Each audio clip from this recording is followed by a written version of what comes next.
Purple Black Z. Kar D Kaizoku.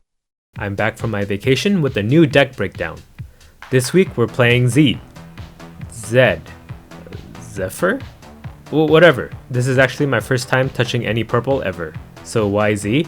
10 cost Kuzan's ability synergizes amazingly with Z's leader ability. Purple gives us access to another amazing blocker and another source of insane removal. We also get access to ramp, so it doesn't matter if we go first or second, we're still gonna play Kuzan on our 5th turn. So why not Z? I personally don't like playing decks that overly rely on one card, like Whitebeard with Moby Dick, Kaido with Onigashima, Ivankov with New Land, and this deck with 10 cost Kuzan. The playstyle of the deck boils down to staying alive and hoping you draw your 10 cost Kuzan. With that being said, let's go over the leader. Z is the dual color purple and black leader with 5000 power and 4 starting life. His leader ability reads, when attacking, Dawn -4. KO up to one of your opponent's characters with a cost of 3 or less, then this leader gains plus 1000 power during this turn. Usually in my deck breakdowns, I go over each card by order of cost. But I need to go over 10 cost Kuzan first for the leader to make sense. We play 4 10 cost Kuzan. 10 cost, 10,000 power, 0 counter. His card reads, your turn. All of your opponent's characters get -5 to their cost. On play, KO up to one of your opponent's characters with a cost of 0. A great card on his own, but he's what makes our leader ability broken. Our leader ability itself is pretty lackluster. By your next turn, it sets you back one whole turn of Dawn, so it's a throw to use it in the early game. When you have extra Dawn to spare to use it in the late game, 3 costs aren't as relevant anymore. But with 10 cost Kuzan, your leader ability can hit any target that costs up to 8. One of the strongest plays you can do is to play 10 cost Kuzan and KO one 5 cost or less character, then attack a rested character and activate your leader ability to KO another of their 8 cost or less cards. And then you get plus 1000 power for a 6k swing at whichever character that you attacked with your leader. In this situation, you can potentially kill 3 different, decently high-costed characters in one turn to really turn the tide of a match. I found that in my games, I do this combo quite often. You're having to spend a bunch of resources just to stay alive until you hit 10 Dawn. Then you get rid of half their board with this combo, and now you're the one in the driver's seat. I honestly don't think you can win without playing Kuzan unless your opponent has bad luck. Let's take a look at the rest of the deck. We run a pretty standard black package. We play a full set of the OP02 Admirals. We have 4 Sakazuki, 6 cost, 7000 power, 0 counter. His card reads, on play, you may trash 1 card from your hand. KO up to one of your opponent's characters with a cost of 5 or less. Insanely strong card removal. The fact that it comes with a body makes it one of the best removal cards in the game. The discard price is well worth it. 4 cost Kuzan. 4 cost, 5000 power, 0 counter. His card reads, on play, draw 1 card.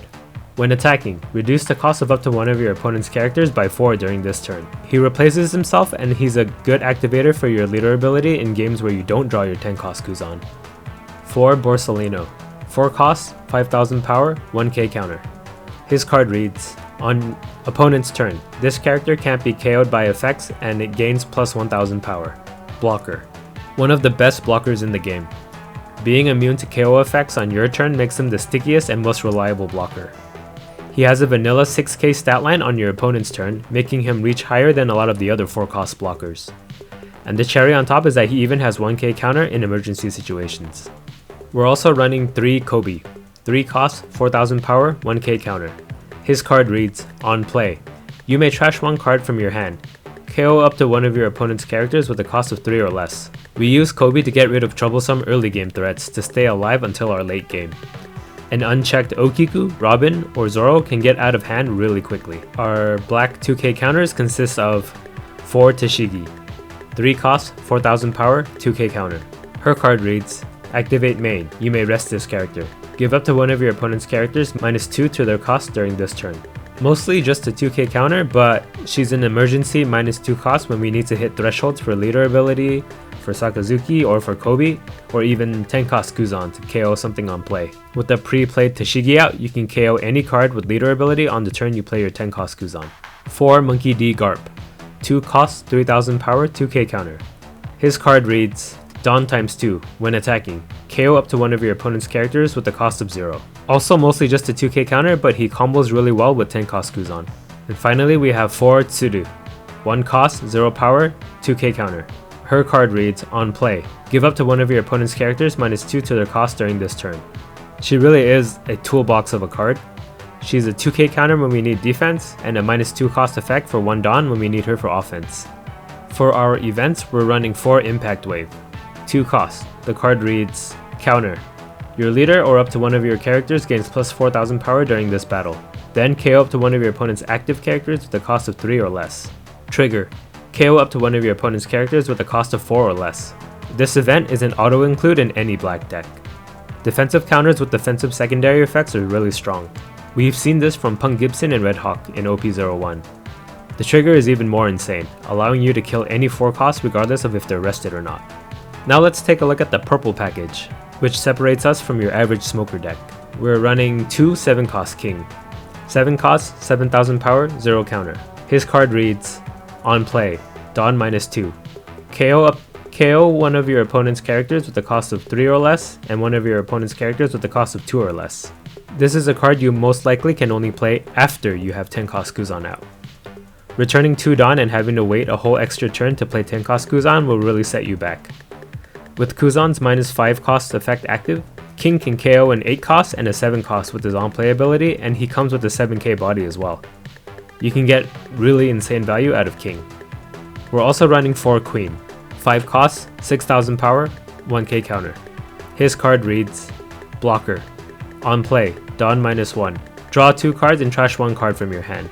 He was the best blocker in OP01, so he fits right in with this deck with Borsalino. He replaces himself and lets you dig 1 card deeper than a regular draw effect would. You can use him to draw 2 2k counters and discard a card in your hand that has 0 counter, or other flexible plays like that. You will also most likely not play him until after 10 cost Kuzan is out, since it's really detrimental to delay having your 10 Dawn turn. We run 1 X-Drake. I'm not even gonna read this card, he's just a 2k counter. Up next is either 4 Jack or 4 Ulti. I'll go over Jack first. 3 costs, 4000 power, 1k counter. His card reads, on play. You may trash 1 card from your hand. Add 1 card from your Dawn deck and set it as active. Jack is necessary to fix our Dawn curve when we go first. Going first means we won't hit 10 Dawn until our 6th turn, and we might have run out of resources to fend off 1 more turn of attacks by then. Ramping 1 Dawn ensures we can play 10 cost Kuzan on our 5th turn to start swinging the game in our favor. Let's look at his alternative, Ulti. 2 costs, 3000 power, 0 counter. Her card reads, on play. Add 1 Dawn from your Dawn deck and rest it. She basically does what Jack does, but without having to discard a card. The only downside is that she doesn't have 1k counter, so she's sometimes a dead card in hand in games where you don't need to ramp, but she's still useful for your card effects that require you to discard a card. I'm still undecided on which one to run. You'll see games of me using either one in this week's videos. Next is 4 Sasaki. 3 costs, 4000 power, 2k counter. His card reads, Dawn ×1, when attacking. You may trash 1 card from your hand. Add 1 card from your Dawn deck and rest it. He's mostly a 2k counter, but he's a backup ramp effect if we don't draw any Jacks or Ultis. He's the perfect flexible card for this deck.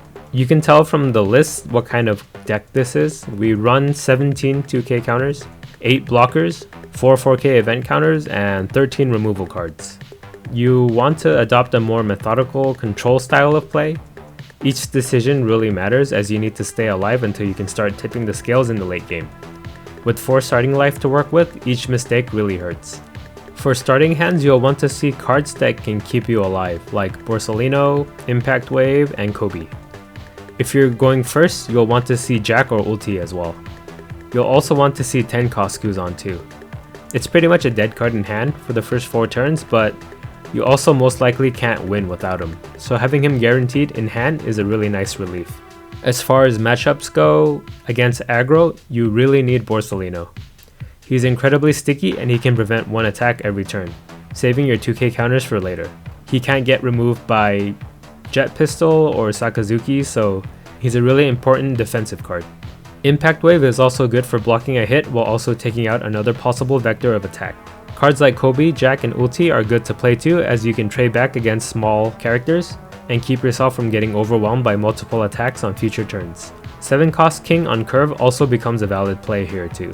10 cost Kuzan isn't as impactful against aggro decks that go wide, so delaying him for 1 turn to kill 2 characters with king is completely worth it. Against mid-range, you're gonna rely heavily on your Kobe and Sakazuki. If you're able to at least keep the board state neutral, you're golden once you play 10 cost Kuzan. Against control, you really shouldn't have much trouble getting to play 10 cost Kuzan, and once he's online, there's not much your opponent can do to stop you. One thing to look out for though is that in the black and mirror matchup, you'll have trouble against 5 cost Smoker. Being at 4 life, his double attack threat is especially dangerous, and he's immune to all removal in your deck. You'll likely have to spend a whole turn's worth of Dawn to deal with him, which will let your opponent pull ahead. So this is the Z deck I've been running. It's a fun deck to play when everything goes right, but as I mentioned in the beginning of the video, when you don't draw the card that the deck relies on, it feels pretty horrible. And I don't really like piloting these kinds of decks, so you probably won't be seeing me play Z much after Z week is over. But for now at least, enjoy a week of me struggling. Okay, bye. Card D Kaizoku.